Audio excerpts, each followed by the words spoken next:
शरारती तत्वों ने हनुमान जी की मूर्ति खंडित करने व मंदिर में तोड़फोड़ करने से ग्रामीणों में आक्रोश है। आक्रोशित ग्रामीणों और धर्म सेना तिल्दा के कार्यकर्ताओं ने शरारती तत्वों के खिलाफ कार्रवाई करने की मांग को लेकर थाना में शिकायत किया है। तिल्दा नेवरा थाना क्षेत्र के ग्राम तुलसी में मेन रोड से लगे पीपल पेड़ के नीचे हनुमान जी की मंदिर है। ग्रामीण पूरण स्वयं मंदिर की साफ सफाई व देखभाल करता है। मंदिर में कोई पुजारी नहीं है।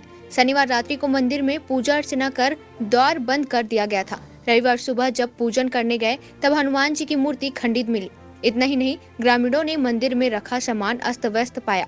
मामले की जानकारी पाकर मौके पर लोगों की भीड़ जमा हो गई।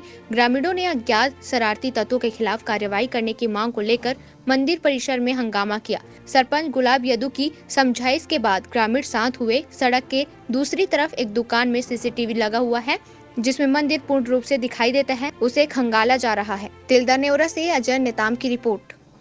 रेडी जोर से बोलना। हमारे गांव तुलसी नेवरा के बहुत पुराना मंदिर बजरंगबली के सेवा है, ओला कोई असामाजिक तत्व के द्वारा तोड़ दे गए है। ओकर सूचना आज सवेरे 6 बजे मैंने मिली से तो सब कोई यहाँ पर आए बन आके भी देखें तो वाकई मूर्ति खंडित हो गए है। एक सूचना पुलिस थाना तिल्दा में देवो और गाँव में बैठा बुला के व्यवस्था करके जो मंदिर के जो जीर्णोद्धार है वो करावो और भगवान की स्थापना करा के अपन जो नियम है वो महाराज से पूर्ति करावो। जो अगर करे वही वो गाँव में इस तरह बुला के जो गाँव स्तर पर गण देवो। धन्यवाद।